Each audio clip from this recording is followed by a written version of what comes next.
Ce que vous voulez considérer, au-delà d'une impartation, c'est d'ouvrir vos yeux sur votre réalité. Vous savez, Paul se dirigeait dans la mauvaise direction en dépensant de l'énergie, mais il avait une écaille sur les yeux. Et j'ai enseigné auparavant que si vous êtes dans la mauvaise direction, la vitesse n'est pas un avantage. Ainsi, quand Ananias est venu vers lui, il a dit « Frère Saul, le Jésus qui vous est apparu m'a envoyé vers vous. » Au moment où les écailles sont tombées de ses yeux, Paul est devenu le plus grand de tous les apôtres. Dieu n'est pas votre limitation. Vos choix sont vos limitations. Ainsi, si vous voulez vraiment opérer une transition, il y a 3 aspects de votre vie auxquels il doit arriver quelque chose. C'est ce dont je veux parler brièvement ce soir, puis je laisserai l'occasion de prier, je prierai pour certaines personnes et nous partirons. Le premier aspect de votre vie qui doit être doctoré, c'est votre esprit. Dans Proverbes chapitre 23, verset 7, la Bible dit « Car il est tel que sont les pensées dans son âme ». Je peux vous assurer aujourd'hui que certains des hommes les plus puissants ne sont pas connus. Certains des hommes les plus puissants sont extrêmement sous-utilisés. Pendant ce temps, il y a certains hommes aujourd'hui qui sont pleinement maximisés, non pas parce qu'ils ont tellement à offrir, mais parce qu'ils ont un genre d'état d'esprit qui rend impossible que ce qu'ils portent soit sous-estimé. Quand un homme ne peut pas avoir d'impact dans une génération, ce n'est pas nécessairement parce qu'il est sans pouvoir. C'est en fait parce que son esprit est la limite de son expérience. Si l'esprit d'un homme est atrophié, même Dieu ne peut pas l'aider. Quand Dieu veut aider un homme, la première chose qu'il fait pour lui, c'est qu'il commence à élargir les limites de son esprit. Vous pensez peut-être que vous deviendrez important aujourd'hui si la mesure de puissance dans votre vie augmente. Si votre esprit ne se met pas à jour, vous ne pouvez rien être.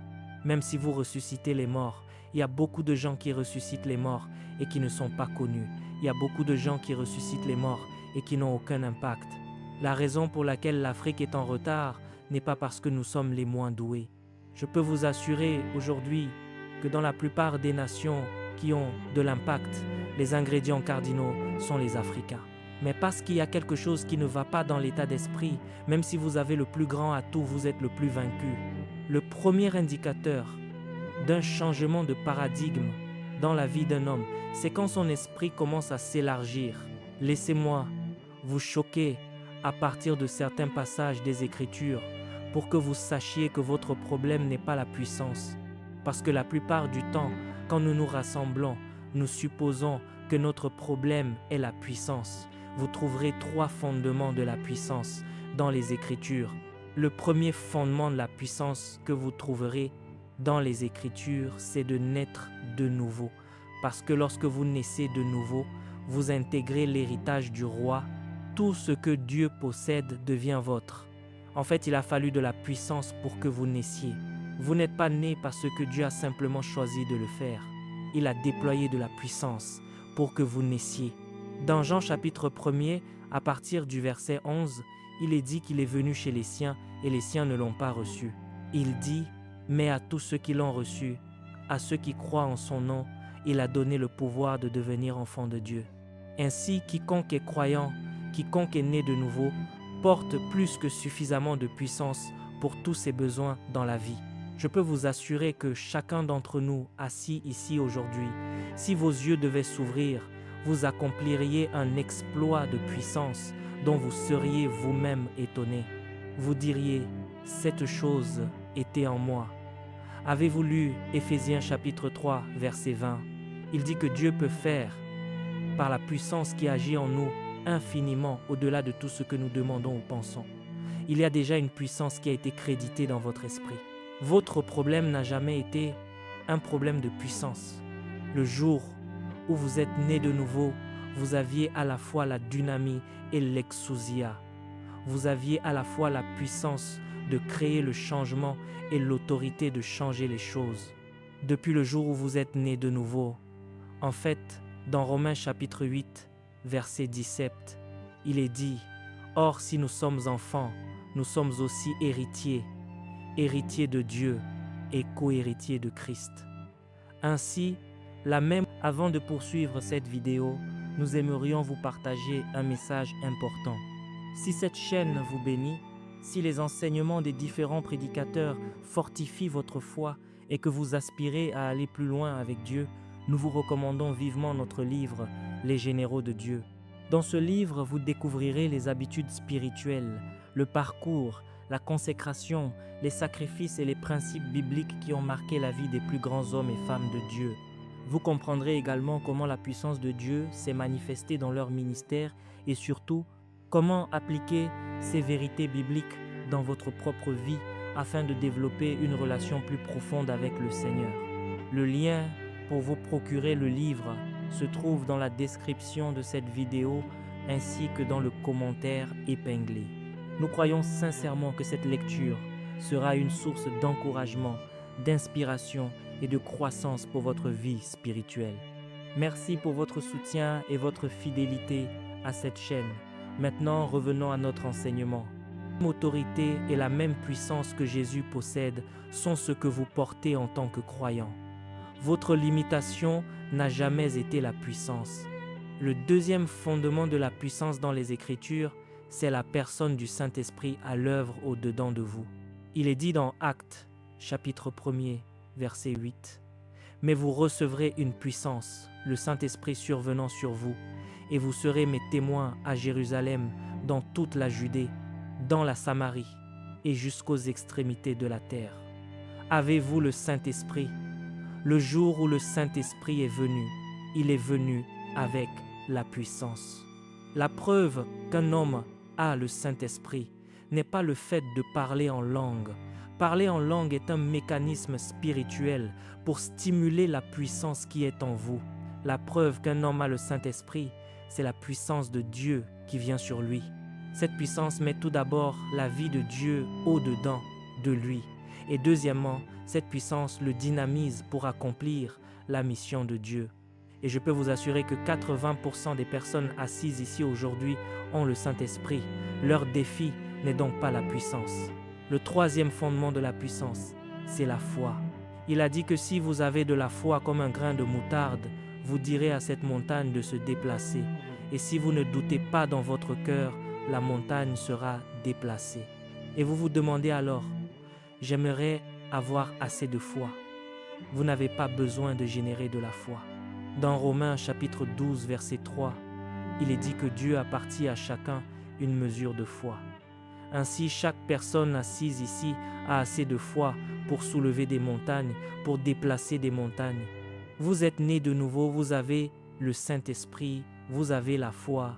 Votre problème n'a jamais été la puissance. Votre problème a toujours été votre esprit. Vous ne pensez pas que vous devriez être la personne désignée. Vous ne pensez pas être assez bon.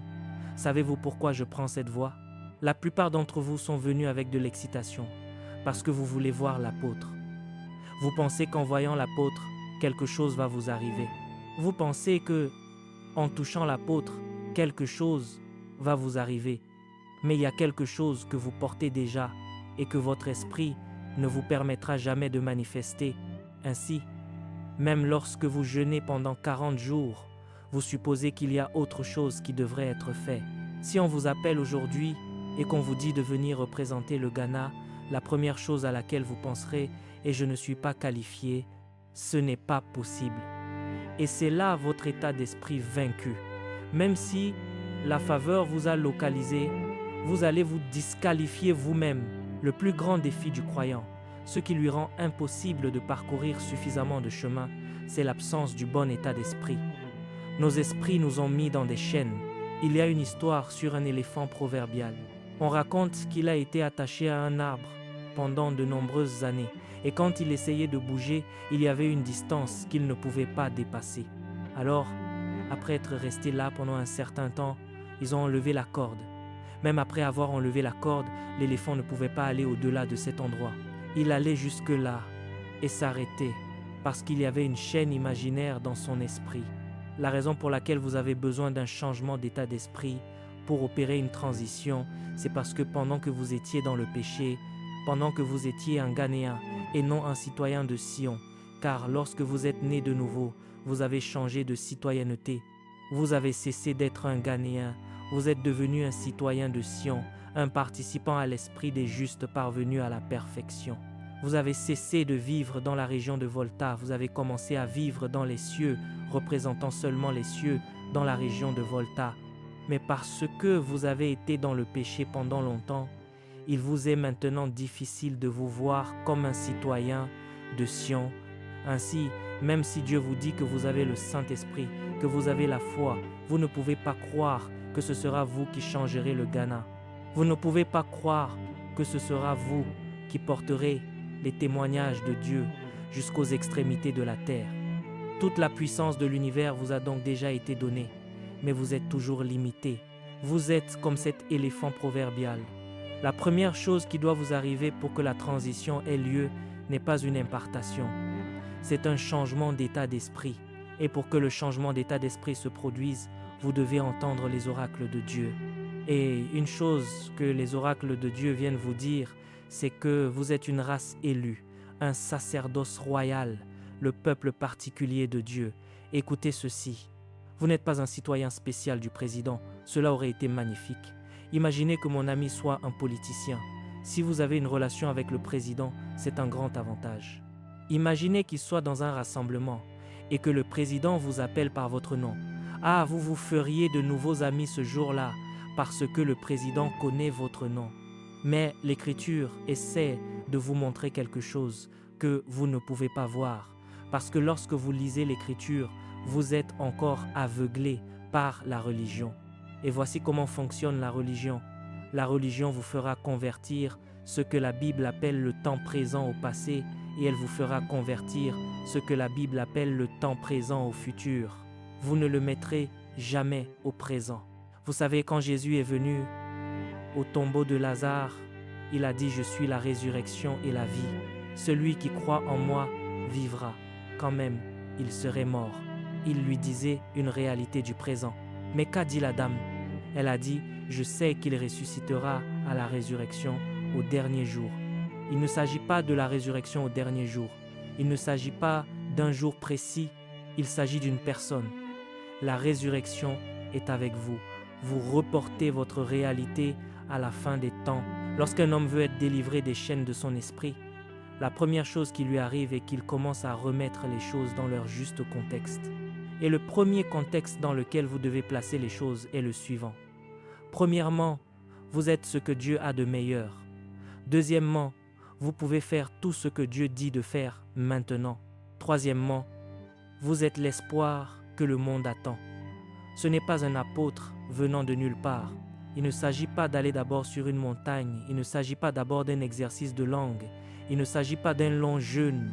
Il s'agit tout d'abord de réaliser aujourd'hui même que vous êtes la création spéciale de Dieu et que tout ce que Dieu veut faire, il veut le faire avec vous aujourd'hui et maintenant. Et s'il y a quoi que ce soit que Dieu fera dans cette nation demain, c'est parce que vous vous lèverez aujourd'hui. Si ces choses ne se produisent pas, tout ce que nous disons, vous l'entendrez, vous sauteriez, vous crierez, mais vous ne le deviendrez jamais, parce que la chaîne de l'esprit vient pour vous disqualifier. C'est pourquoi nous méditons les Écritures. Nous ne méditons pas les Écritures pour pouvoir citer des versets. Nous ne méditons pas les Écritures pour avoir des petites révélations. Nous méditons les Écritures afin que notre faculté mentale puisse être reconstruite, parce que les Écritures viennent vous apporter la lumière. Les Écritures viennent vous redéfinir à vous-même, parce que vous ne vous connaissez pas. Vous pensiez être pauvre, parce que c'est l'histoire que votre famille vous a racontée. Vous pensiez être malade, parce que c'est l'histoire que votre environnement vous a racontée. Vous pensiez être vaincu, parce que c'est l'histoire que vos circonstances vous ont racontée.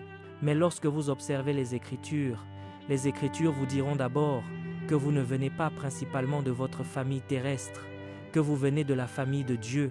Lorsque vous observez les Écritures vous diront que vous n'êtes pas ce que votre environnement vous appelle.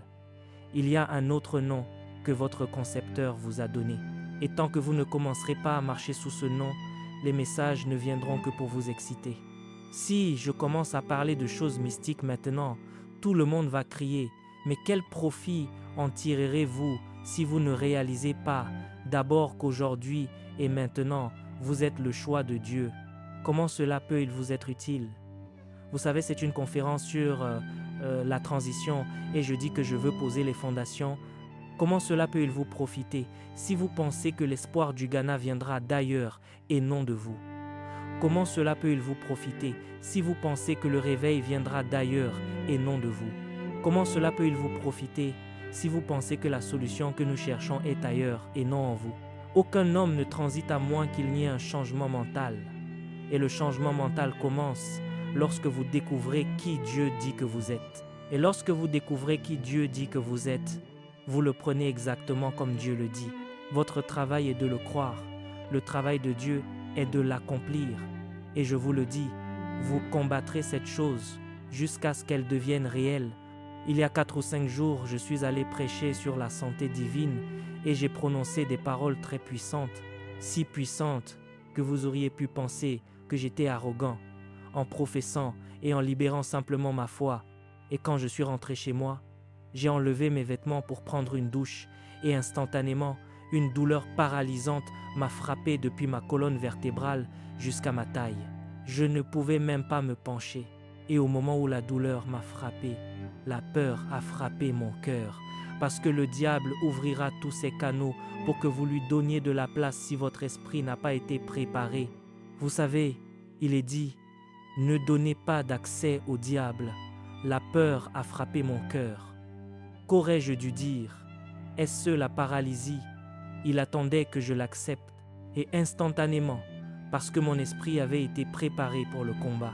Il ne s'agit pas d'un message que nous prêchons depuis l'autel, c'est une vie que nous vivons, car en commençant, vous découvrirez qu'il s'agit d'une guerre spirituelle. Vous quitterez cet endroit aujourd'hui en disant « Je suis l'espoir du Ghana » et soudain, la calamité viendra de partout.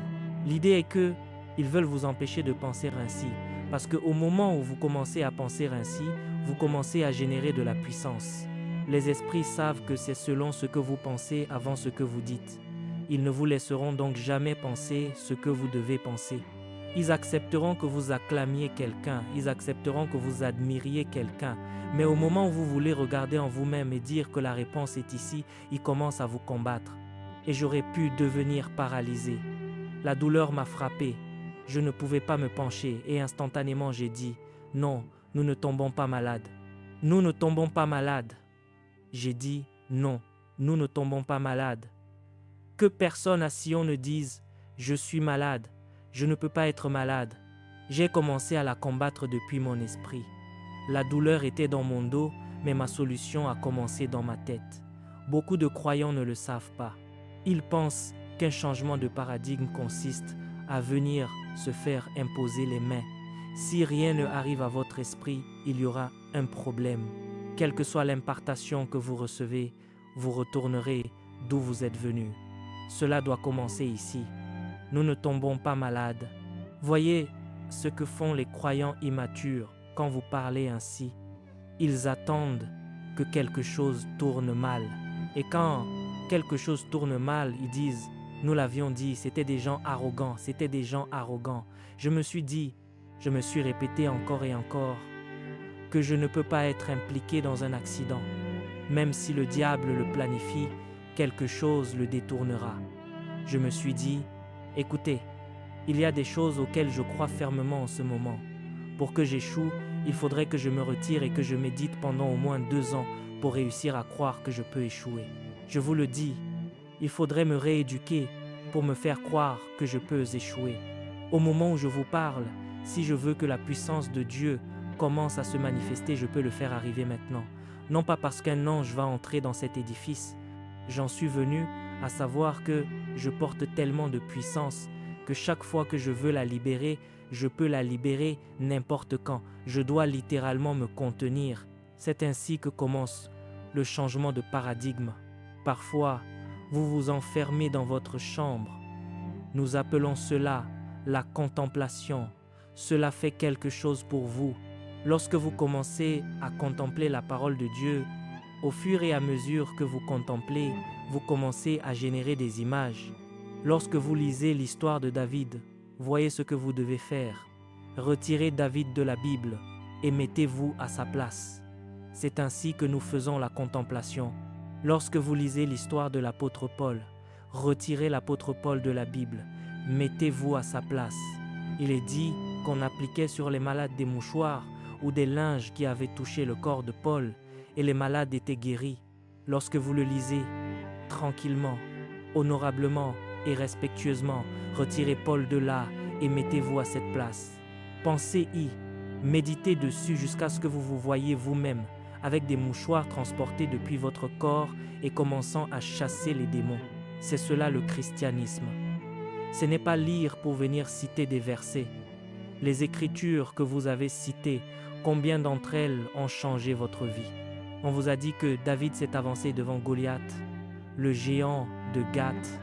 Il mesurait 9 pieds de haut, il avait 6 orteils et 6 doigts, et quand il est apparu, le jeune homme n'a pas eu peur.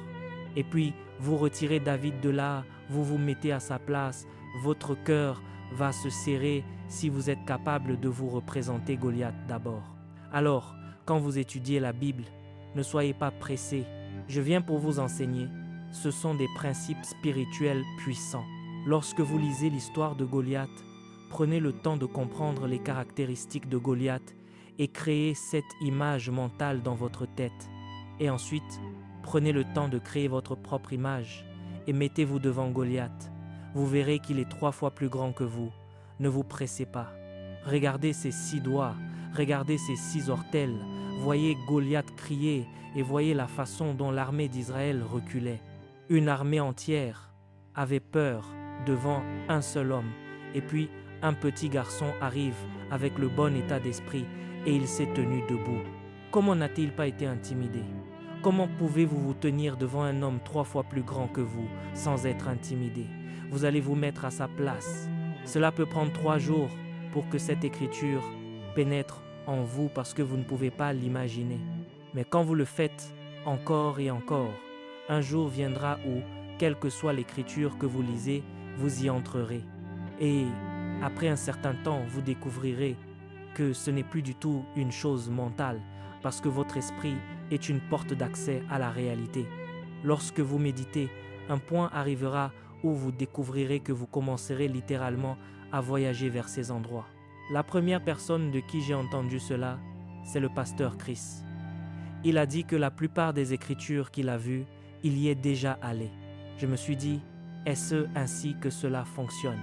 Je prends une écriture et vous voyez que Jésus est venu, qu'une femme était courbée et qu'il s'est tenu là. J'imagine comment il s'est tenu. Cette femme qui est une fille d'Abraham et que Satan tenait liée depuis 18 ans, ne fallait-il pas la délivrer de cette chaîne? Femme, tu es délivrée de ton infirmité.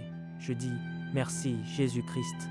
Je retire Jésus de l'écriture et je me mets à sa place. Et puis je me retrouve debout devant une femme qui était courbée et je dis la même chose que Jésus a dite. Voyez, quand nous sortons et que vous nous voyez marcher, ce n'est pas un jeu de scène, ce sont les images que nous avons vues dans l'esprit. Alors quand nous sortons, nous les jouons. Quand nous allons imposer les mains aux gens, parfois nous nous tenons debout, nous étendons la main. Nous avons vu cette chose dans notre esprit 1001 fois. Et quand nous la jouons, elle doit fonctionner. C'est là que le paradigme commence. Vous voulez être un politicien et vous cherchez qui suivre? Non, ce n'est pas par là qu'il faut commencer. Tout d'abord, prenez le temps de regarder. Allez chercher sur Google et voyez à quoi ressemble le bureau de votre président. Et quand vous voyez ce bureau, mettez l'image dans votre tête. Venez vous asseoir à la maison et pendant 2 semaines, voyez-vous assis dans ce fauteuil. C'est cela la transition. Voyez-vous assis dans ce fauteuil. Lorsque vous y êtes assis pendant un long moment, un point arrivera. Vous n'y voyagerez pas physiquement d'abord. Vous devez y aller d'abord dans votre esprit. Si cela ne se produit pas, les impartations seront un gâchis. Je peux vous parler à partir de ma réalité. La puissance de Dieu frappera les gens ici, mais vous ne transiterez peut-être jamais. Vous vous voyez comme un évangéliste. Dieu m'a dit que je fonctionnerai comme Reinhard Bonnke. J'ai payé mes dernières économies pour aller à sa dernière croisade à Lagos. Je voulais juste regarder comment cet homme répand le ministère. Je voulais juste voir ce qu'il fait. Et puis quand je m'assieds chaque jour, je me vois venir pour une réunion. Un stade était rempli. Un stade est rempli. Je me vois dans mon esprit. J'arrive pour la réunion, il n'y a pas de place pour entrer. On m'introduit clandestinement dans la réunion parce qu'il n'y a plus d'espace. Parfois, je me vois atterrir à la réunion en hélicoptère et je crée ces images. Je crée ces images. Je me vois dire au nom de Jésus et 10 personnes se lèvent et je peins cette image. En peignant cette image, je génère de la puissance et progressivement cela se produit. Progressivement cela se produit. Pensez-vous que vous êtes juste venu remplir cet auditorium par hasard? Je vous ai vu il y a de nombreuses années. Cela ne s'est pas produit aujourd'hui. C'est pourquoi, quand je suis entré, je n'ai pas été surpris. Je vous ai vu il y a de nombreuses années. Comment Dieu a-t-il donné une vision à Abraham? Dans Genèse chapitre 15, versets 5 et 6, il est dit que Dieu voulait qu'il soit le père d'une multitude de nations, mais l'homme ne pouvait pas le voir. Alors Dieu a dû le faire sortir et lui a montré les étoiles. Il a dit, « Regarde vers le ciel et compte les étoiles, si tu peux les compter. Telle sera ta postérité. » Et la Bible dit que pour la première fois, Abraham crut à l'Éternel qui le lui imputa à justice. Vous venez à l'église, il y a 10 personnes et vous êtes offensés. Non, ne soyez pas offensés. Il y a 10 personnes, tous ces sièges vides. Quand vous priez, vous voyez des gens remplir ces sièges. Vous voyez des débordements et vous voyez que la salle ne suffit pas. Vous créez ces personnes. C'est ainsi que Dieu fonctionne. Il est dit qu'au commencement, Dieu créa les cieux et la terre. Et il est dit que la terre était informe et vide, qu'il y avait des ténèbres à la surface de l'abîme. Et la Bible dit que l'Esprit de Dieu se mouvait au-dessus des eaux. Que faisait Dieu? Nous appelons cela l'incubation. Dieu visualisait ce qu'il voulait créer, parce que si vous ne pouvez pas le voir, vous ne pouvez pas l'avoir. Les transitions commencent par un changement de paradigme de l'esprit. Et la façon dont vous orientez votre esprit créera ces images. Cela ne coûte rien de créer une image. Vous êtes peut-être un évangéliste. Chaque jour où vous vous asseyez, voyez-vous commander au boiteux et il marche. Ne vous voyez jamais dans un simple auditorium, vous aurez limité votre destinée. Quand vous vous voyez comme un évangéliste, voyez-vous dans des stades et ne voyez même pas seulement le Ghana. Quand vous vous voyez dans un stade, voyez-vous à l'O2 Arena de Londres, voyez-vous au Punjab au Pakistan, voyez-vous en Inde. Après un certain temps, les portes de ces nations s'ouvriront. Vous vous retrouverez le jour où vous y viendrez, seul avec le Saint-Esprit, en train de sourire.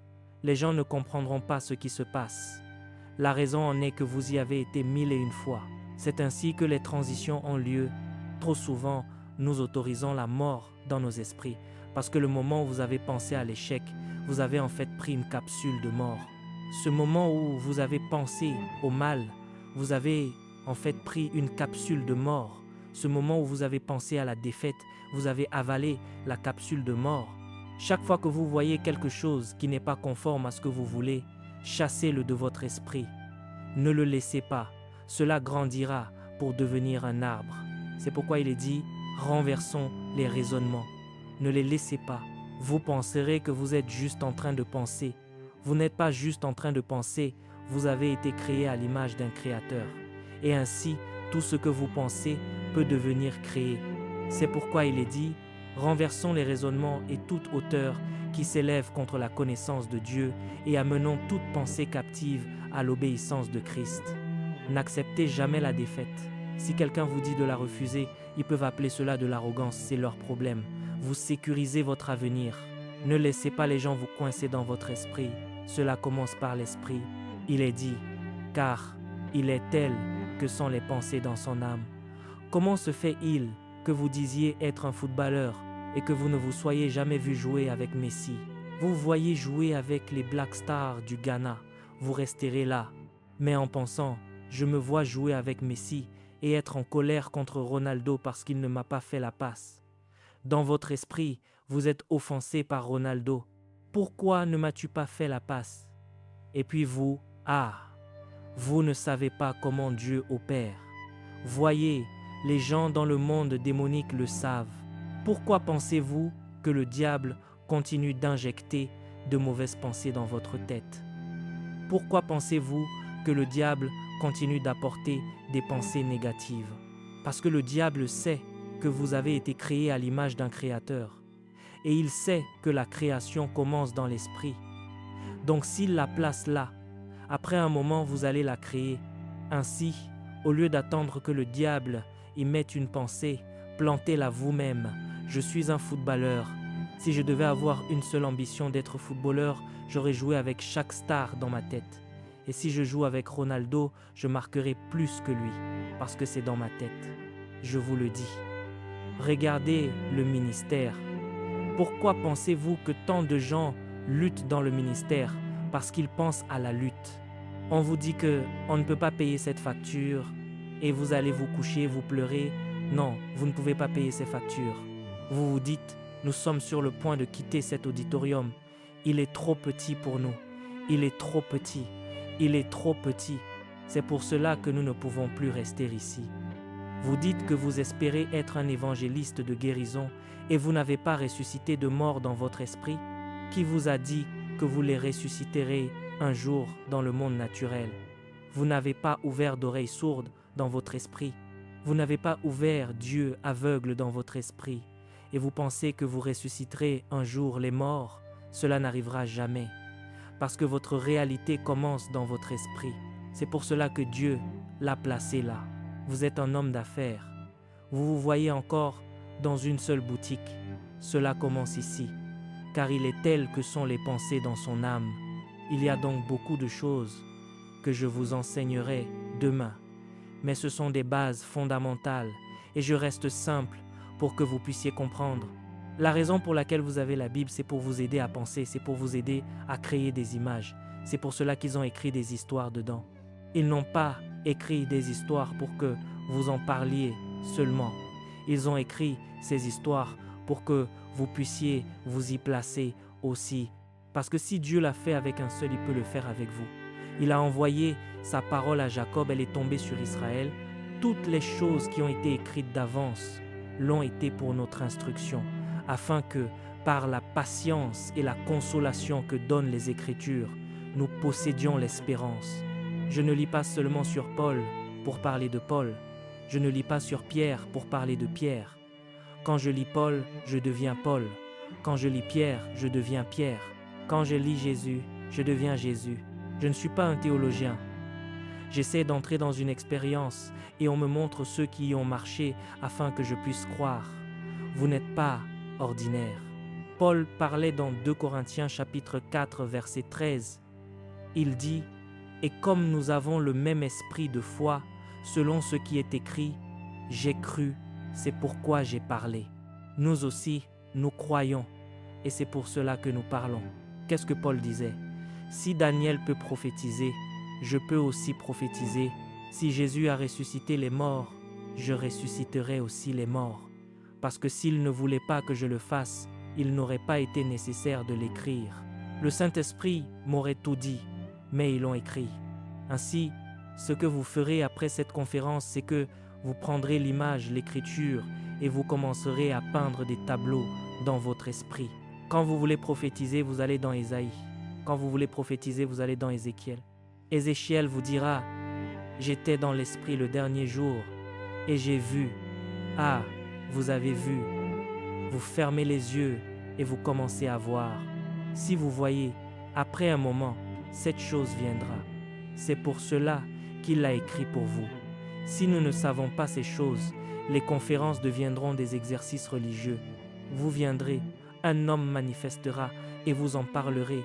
Et vous alors, Elohim Adonai, Elohim, Elohim Adonai, Elohim, écoutez-moi, 80% d'entre nous ici sommes des jeunes. Ne remplissez pas votre esprit d'immoralité. Vous vous retrouverez à forniquer chaque jour. Votre destinée n'est pas la fornication. Ne remplissez pas votre esprit de peur. Vous ne passerez jamais le test de Dieu pour votre destinée. Ne remplissez pas votre esprit de mal. Le diable sait que votre esprit est la chambre de la vie. C'est pourquoi il est dit « Garde ton cœur plus que toute autre chose, car de lui viennent les sources de la vie. » Le diable sait que la réalité est incubée dans l'esprit. Alors il mettra la pression sur vous pour l'étouffer avec le mal. Aujourd'hui, ils veulent faire de la publicité pour une lame de rasoir. Ils utilisent un homme nu. Ils veulent faire de la publicité pour du savon. Ils utilisent une femme nue. Ils veulent trouver une porte d'entrée dans votre esprit. Quand vous voyez ces choses, détournez-vous et plantez autre chose. Plantez autre chose. Saturez votre esprit. Parfois, voyez-vous entrer dans votre chambre et elle est remplie de dollars. Elle est remplie de dollars.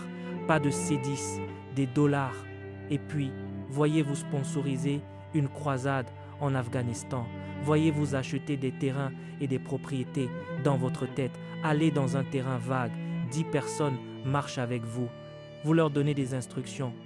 Vous leur donnez des instructions. Quand vous avez fini, allez dormir. Et quand vous vous réveillez, réveillez-vous comme un roi.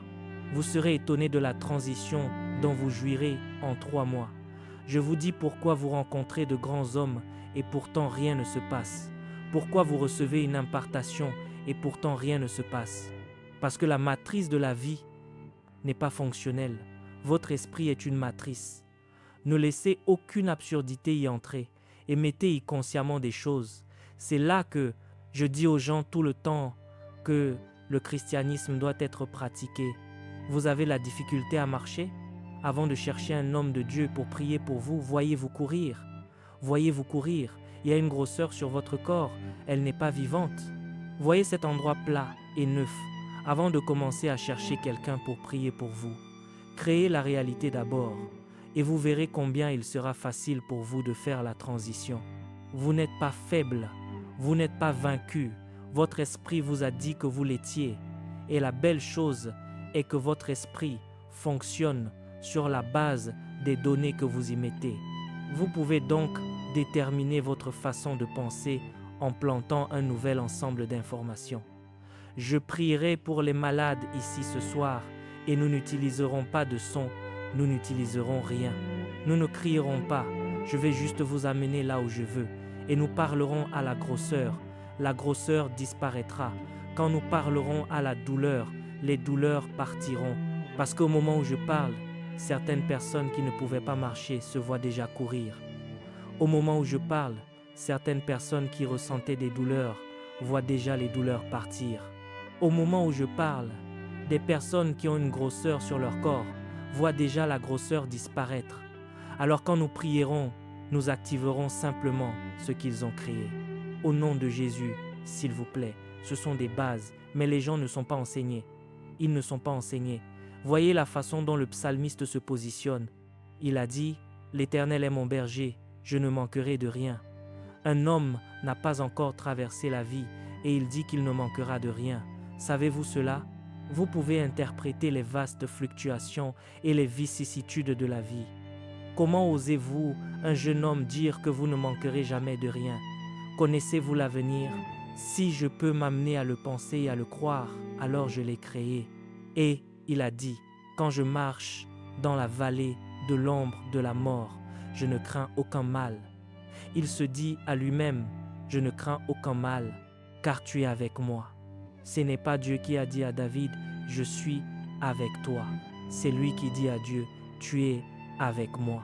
Pendant ce temps, la Bible vous a déjà dit que le Saint-Esprit est venu pour être en vous et avec vous pour toujours.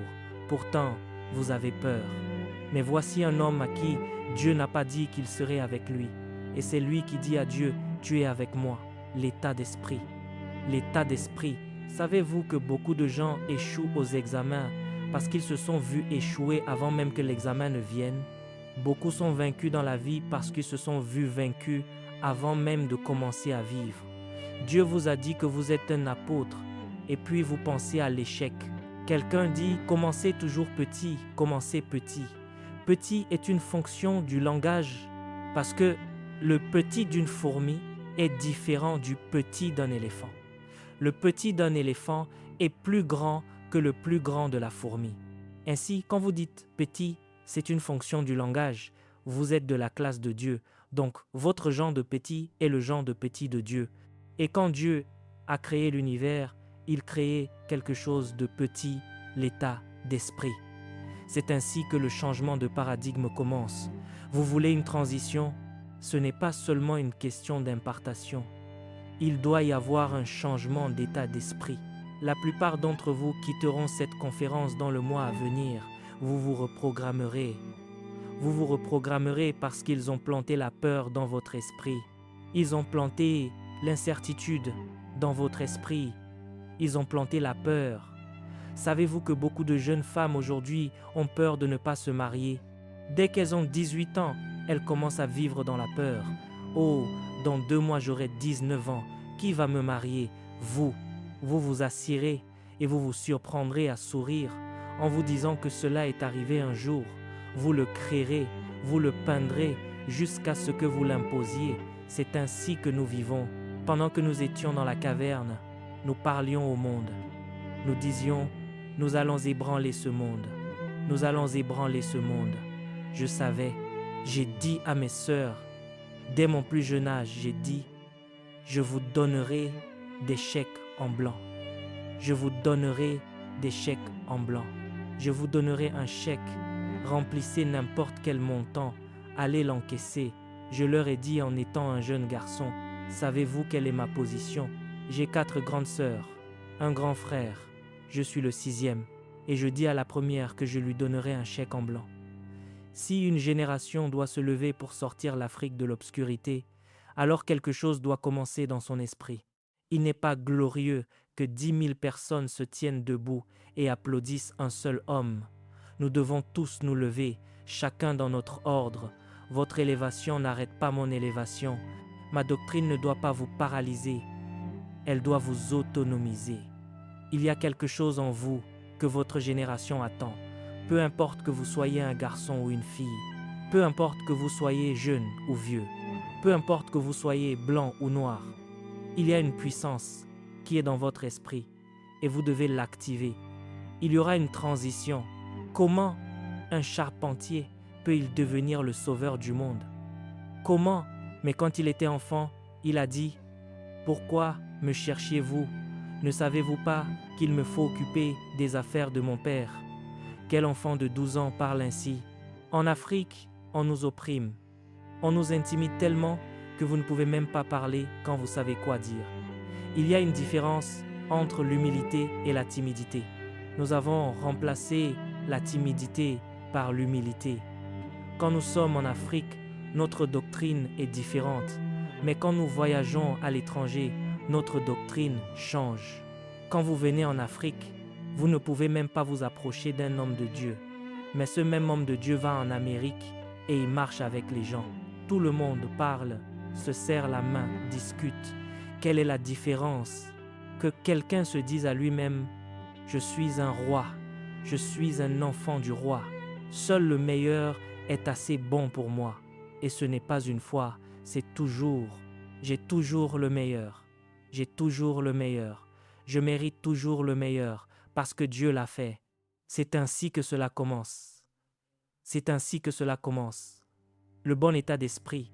Parlez en langue pendant 1 minute. Dynamisez ce que vous avez entendu.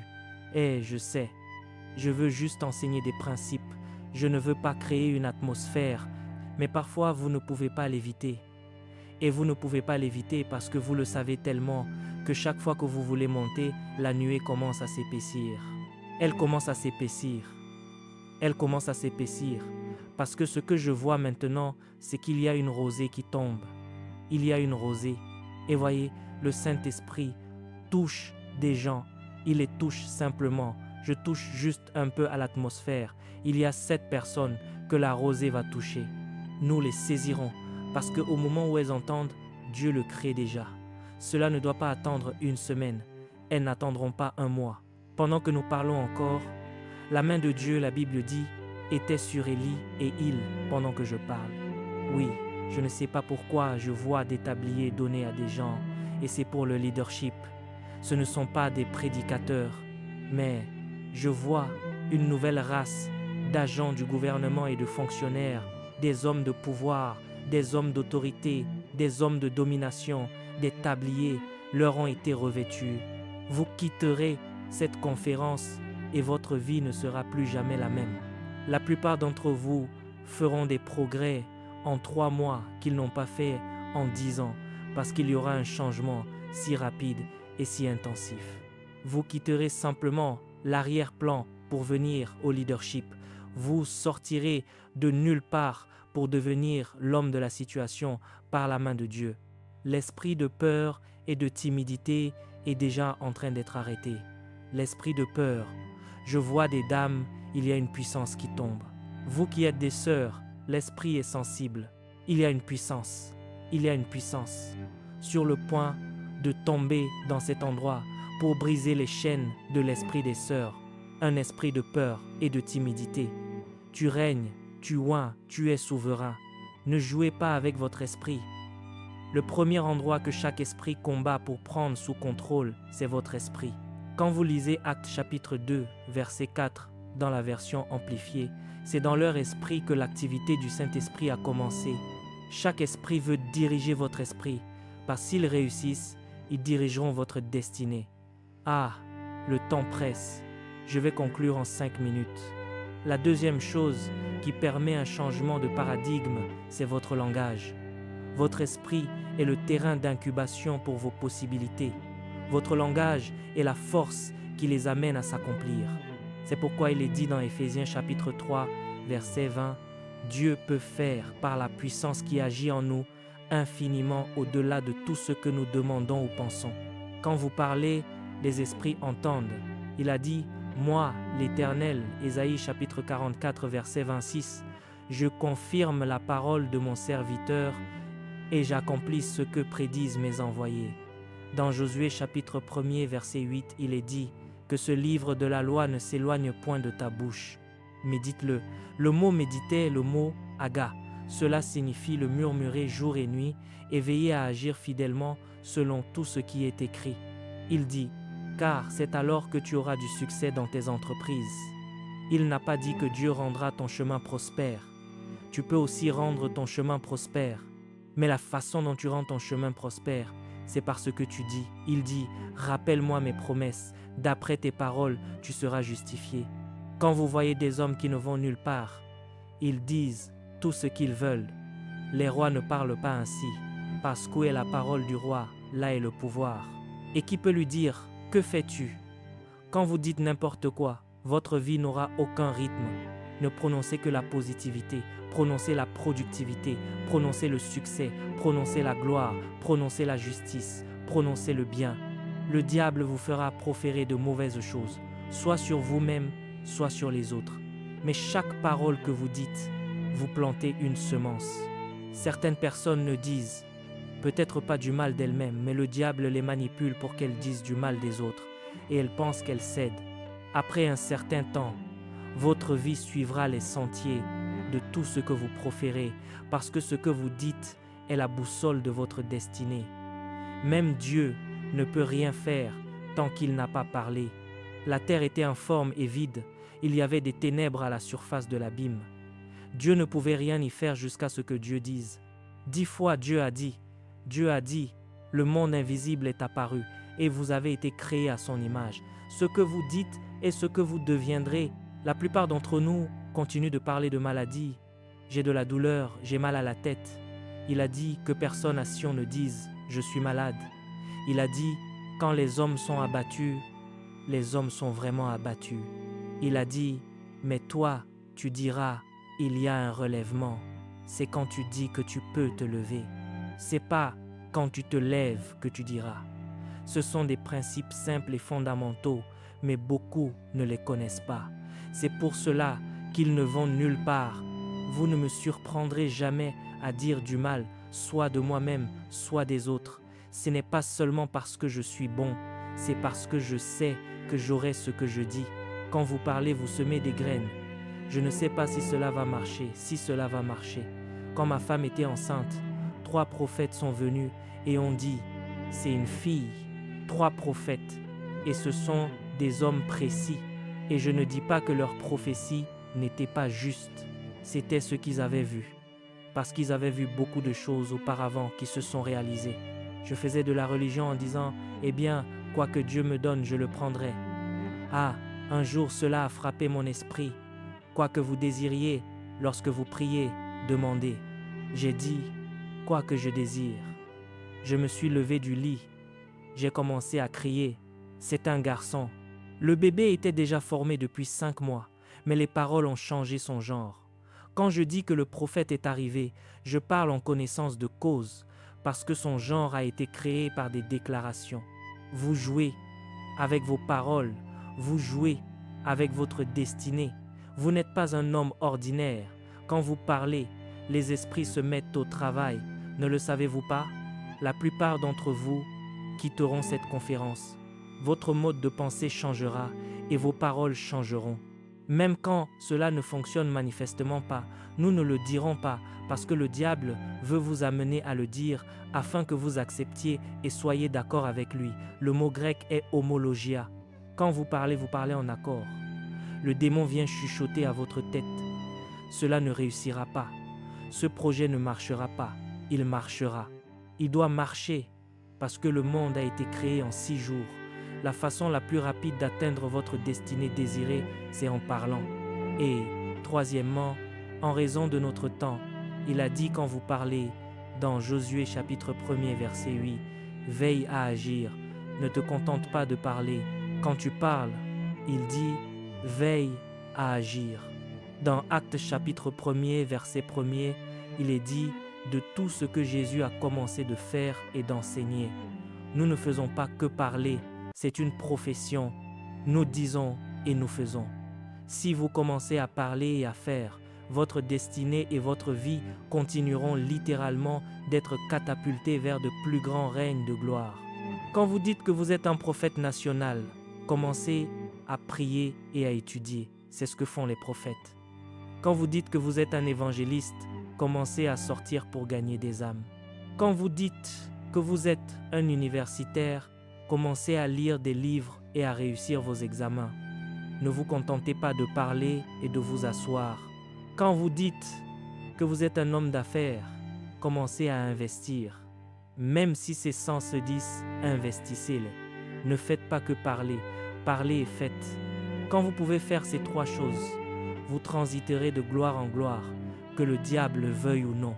Alléluia, alléluia.